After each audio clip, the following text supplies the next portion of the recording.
आपका ration card भी अब सिर्फ एक कागज का टुकड़ा बनकर रह जाएगा? सावधान हो जाइए, क्योंकि अगले महीने से आपके घर आने वाले राशन की बोरी आधी होने वाली है और आपकी रसोई की बजट पूरी तरह बिगड़ने वाला है। नमस्कार, आप देख रहे हैं विंद फर्स्ट और मैं हूं तनु भदौरिया। अगर आपके घर में अंत्योदय राशन कार्ड है तो केंद्र सरकार एक ऐसा नियम बदलने जा रही है जो अगस्त से सीधे आपकी थाली पर असर डालेगा। अब तक जिस परिवार को सीधे 35 किलो राशन मिल जाता था, अब सरकार उसके लिए एक एक सदस्य की गिनती करने जा रही है। छोटे परिवारों का राशन सीधे कटने वाला है। आखिर सरकार ऐसा क्यों कर रही है? किस परिवार को कितना बड़ा झटका लगने वाला है और क्या गरीबों की शक्कर भी अब हमेशा के लिए बंद हो जाएगी? सबसे पहले इस बदलाव को बारीकी से समझिए। वर्तमान में व्यवस्था के अनुसार अंत्योदय श्रेणी के राशन कार्ड धारकों को प्रति परिवार 35 किलो अनाज हर महीने दिया जाता है। इसमें इस बात से कोई फर्क नहीं पड़ता कि आपके परिवार में सिर्फ 2 लोग हैं या 4 लोग हैं, कार्ड है तो 35 किलो राशन तय है। लेकिन राष्ट्रीय खाद्य सुरक्षा विधेयक 2026 के नए मसौदे के तहत केंद्र सरकार इस फिक्स व्यवस्था को बदलने जा रही है। नए प्रस्ताव के मुताबिक अब प्रति परिवार नहीं बल्कि प्रति व्यक्ति 7 किलो अनाज प्रति माह दिया जाएगा। लेकिन सरकार ने इस पर एक कैंपिंग भी लगा दी है।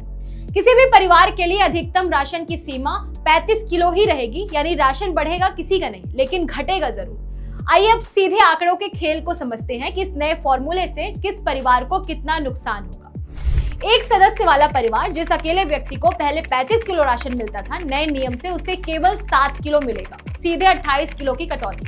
और 2 सदस्यों वाला परिवार, इन्हें नए नियम से अब सिर्फ 14 किलो राशन ही मिल पाएगा। 3 सदस्यों वाला परिवार, इस परिवार को अब केवल 21 किलो अनाज से गुजारा करना होगा। और 4 सदस्यों वाले परिवार, इन्हें नए नियम के तहत केवल 28 किलो राशन दिया जाएगा। 5 या उससे अधिक सदस्यों वाला परिवार, केवल ऐसे परिवारों को ही अधिकतम सीमा यानी 35 किलो राशन मिल पाएगा।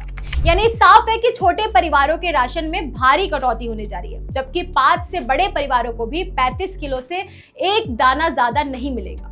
अब सवाल उठता है कि सरकार इस नियम को बदल क्यों रही है? विभागीय सूत्रों के मुताबिक इस बदलाव की मुख्य वजह मौजूदा फ्लैट रेट यानी फिक्स 35 किलो की व्यवस्था से पैदा होने वाली असमानता है। उदाहरण के लिए, जो सामान्य गरीब यानी प्राथमिकता वाले परिवार हैं, उन्हें प्रति व्यक्ति 5 किलोग्राम राशन मिलता है। वहीं अगर किसी अंत्योदय परिवार में 7 सदस्य हैं, तो 35 किलो के हिसाब से उन्हें प्रति व्यक्ति केवल 5 किलो ही अनाज मिल पाता था।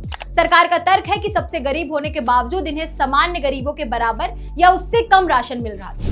इसी विसंगति को दूर करने और राशन की कालाबाजारी रोकने के लिए प्रति व्यक्ति 7 किलो का यह नया फॉर्मूला लाया जा रहा है। बात सिर्फ अनाज कटौती तक ही सीमित नहीं है। इस रिपोर्ट में एक और बड़ा झटका सामने आया है। गरीबी रेखा के नीचे वाले अंत्योदय कार्ड धारकों को सरकार की तरफ से हर महीने जो 1 किलो शक्कर दी जाती थी, उसे इसी साल मार्च के महीने से बंद कर दिया गया। सूत्रों की माने तो केंद्र सरकार इस शक्कर वितरण व्यवस्था को पूरी तरह से हमेशा के लिए खत्म करने जा रही है। जुलाई के महीने में भी गरीबों को शक्कर का कोई आवंटन नहीं मिला है, जिससे त्योहारों के सीजन में गरीबों की थाली से मिठास पूरी तरह गायब हो गई है। यह नई व्यवस्था उन गरीब और छोटे परिवारों की कमर तोड़ देगी जो पूरी तरह से सरकारी अनाज पर निर्भर है। सरकार का यह फैसला कितना सही है और कितना गलत, यह तो वक्त ही बताएगा। लेकिन इस नए नियम पर आपकी क्या राय है? क्या प्रति व्यक्ति 7 किलो राशन करने का यह फैसला सही है या इससे गरीबों के घर में संकट बढ़ेगा? हमें कमेंट बॉक्स में जरूर बताएं।